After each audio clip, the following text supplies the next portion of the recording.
Buen día, bienvenidos. Mi nombre es Cristian Alonso. Soy médico de la Universidad Nacional, egresado del posgrado de Salud Ocupacional de la Universidad Jorge Tadeo Lozano y de la maestría en Educación de la Universidad de La Sabana. El tema que nos convoca hoy es un tema que tiene que ver con la base de nuestro manual, que es la baremología. En primera instancia tocaremos los temas atinentes a la historia como tal y luego proseguiremos con las bases de baremología.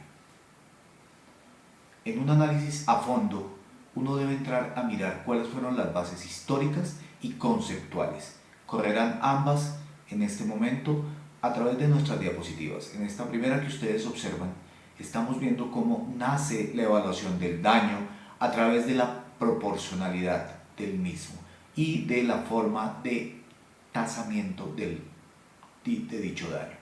Las leyes de Urnamu o tablas de Nippur, más conocidas como ellas, fueron escritas hacia el año 2050 a.C. Es el baremo más antiguo que se ha documentado en la historia de la humanidad. Posteriormente, y sirviendo como base este código o ley de Urnamu, surge el código de Hammurabi en el año 1750 a.C., que es una copia de las tablas de Nippur.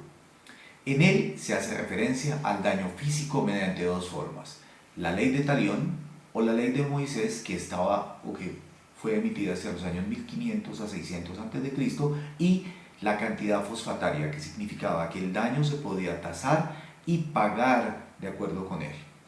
Posteriormente, con Judas el Santo, quien hace la recopilación de las leyes del pueblo judío a través de un documento llamado la Mishnah, que hace parte de los textos encontrados en el Mar Muerto y que fue descifrado hacia el año 1456 en la Gran Bretaña por el Dr. Wright Barker de la Universidad de Manchester. Posteriormente a esto, sigue a la Mishnah el Talmud en el siglo I y después la 10ª ley, que contiene este primer libro de la Mishnah, en el cual habla del Nesing o Rabalat, que significa que los daños se podían establecer mediante 5 situaciones indemnizatorias. Y en estas se encuentran por primera vez dos conceptos que tenemos que entrar a mirar. El primero, el Nesek, que valoraba el daño una vez estaba consolidado y no era temporal. Luego, no surge hoy en día la noción de la pérdida después de la mejoría médica máxima o luego de la rehabilitación. Es en este momento con el Nesek en nuestra Mishnah del pueblo judío que aparece. Y hay otro concepto posterior que es el del Tasar. Ese concepto señalaba la necesidad de tomar en cuenta el dolor como parte del daño corporal.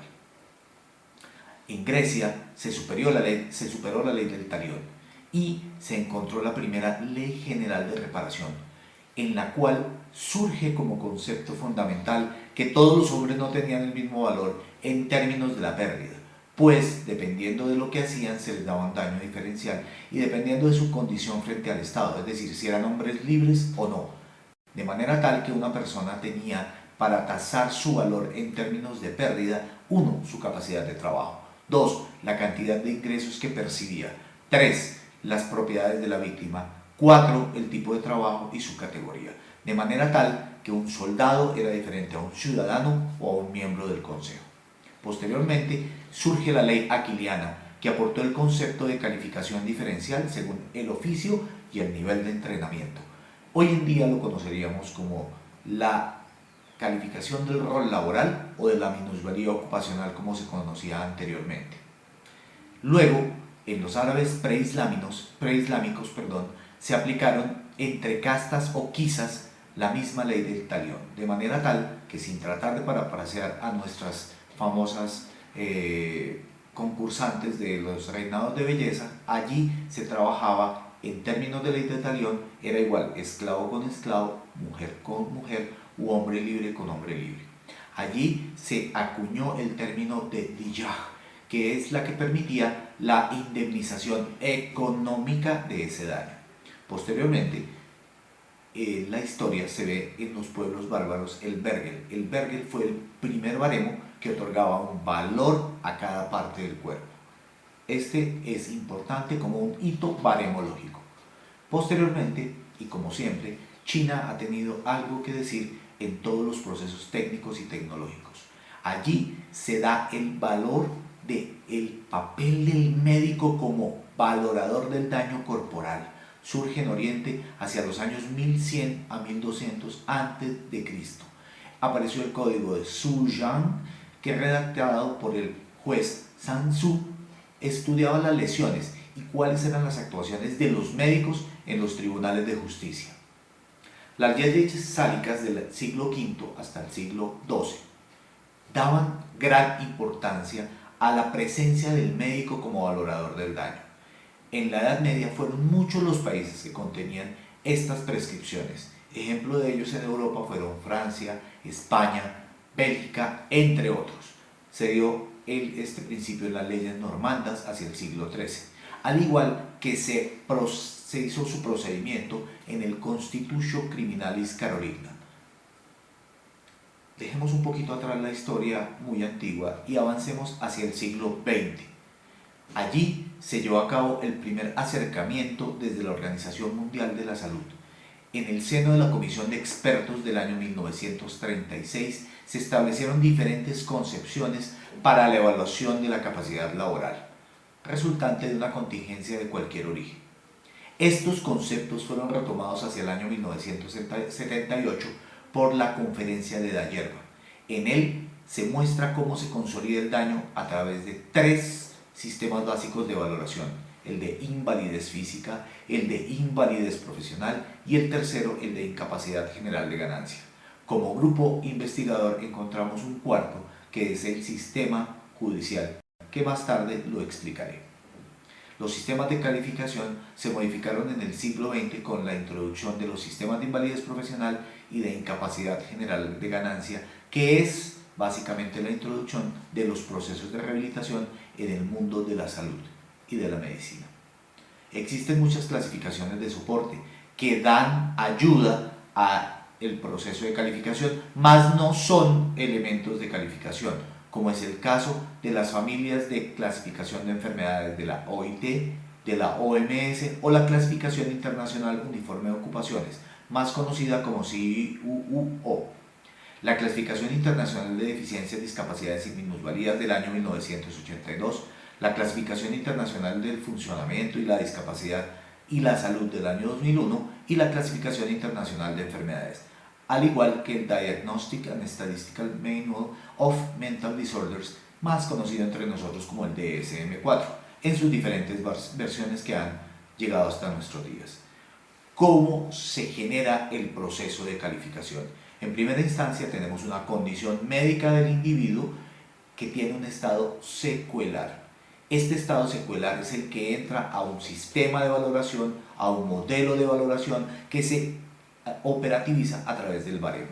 Y de allí se va a dar una salida que es la que interesa al sistema de salud y al sistema indemnizatorio en general, que es el porcentaje de pérdida de la capacidad laboral. Entendamos esto como un sistema. En este momento están observando la pirámide de construcción de manuales, en la cual dice que en el tope de la pirámide está el sistema de valoración, luego prosigue el modelo y luego finaliza con el baremo, que es la forma operativa de la calificación.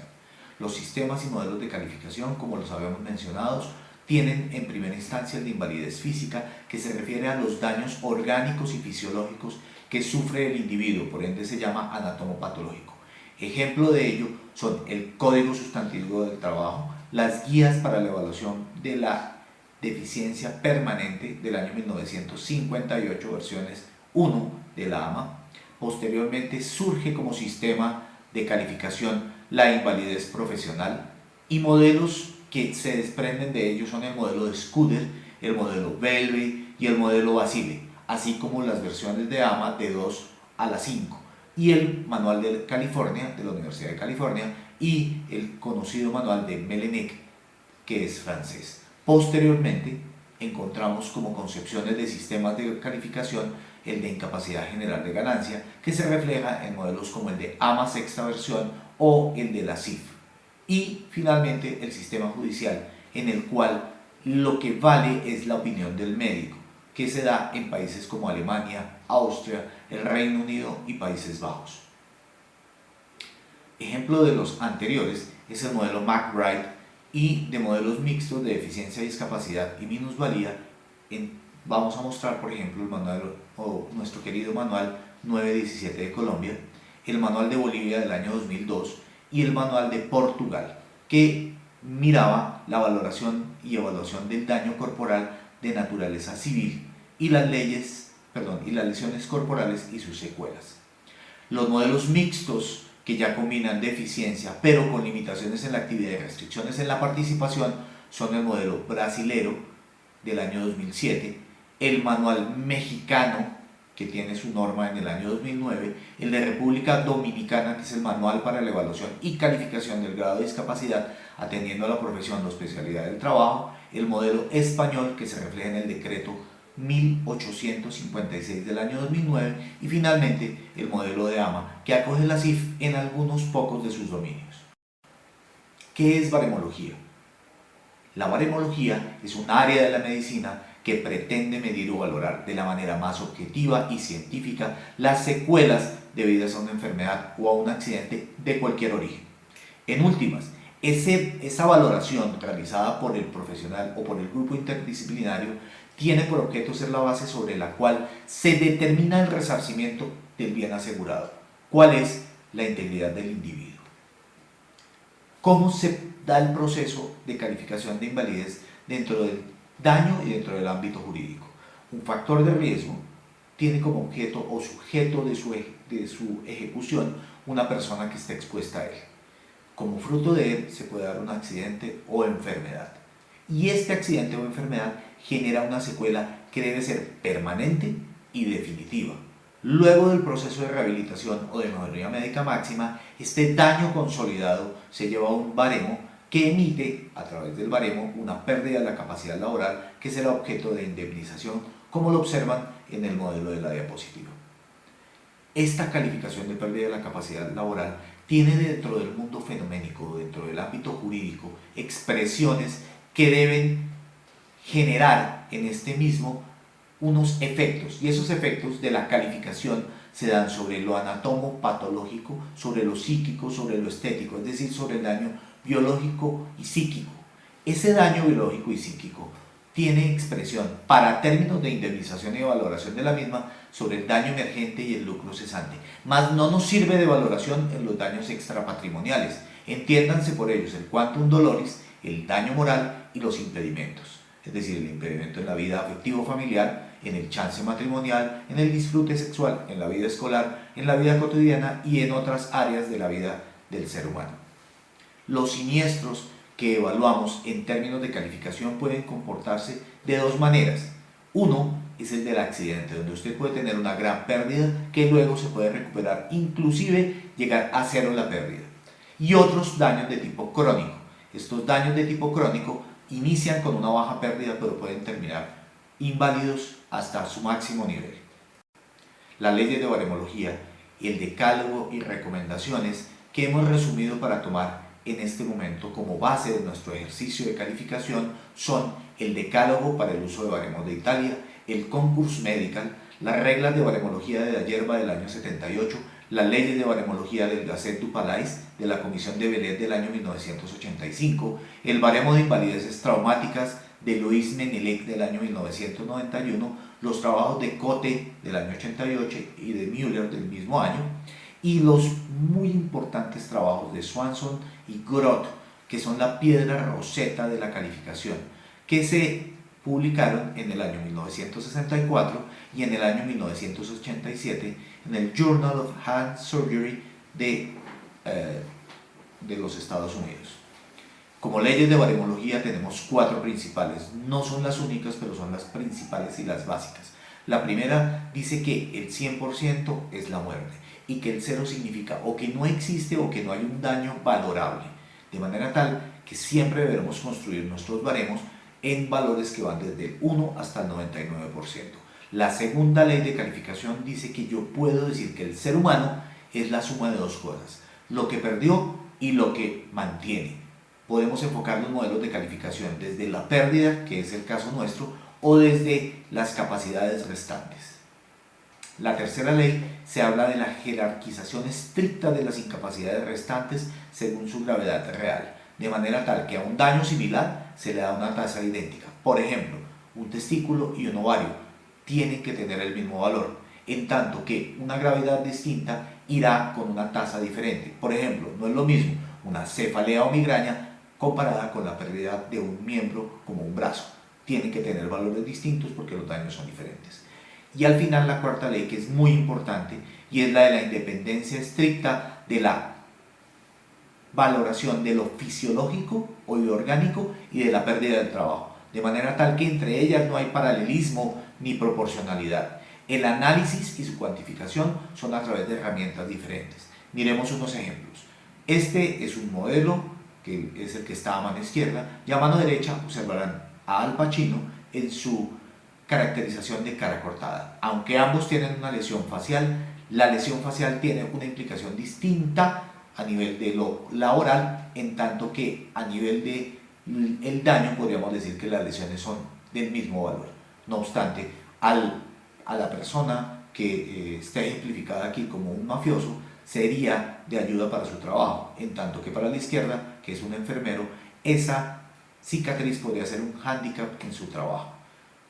Esta amputación para un obrero y para un pianista tiene implicaciones distintas. Aunque el daño orgánico es igual, el daño a nivel laboral es distinto. El obrero podría seguir desarrollando con alguna facilidad su trabajo, en cambio que el pianista o un cirujano plástico tendrían dificultades muchísimo más grandes para desarrollar su labor como profesionales. Stephen Hawking es el ejemplo perfecto de una lesión orgánica muy grande con una lesión de trabajo muy pequeña, siendo hoy en día y continuando como uno de nuestros principales físicos a nivel del mundo.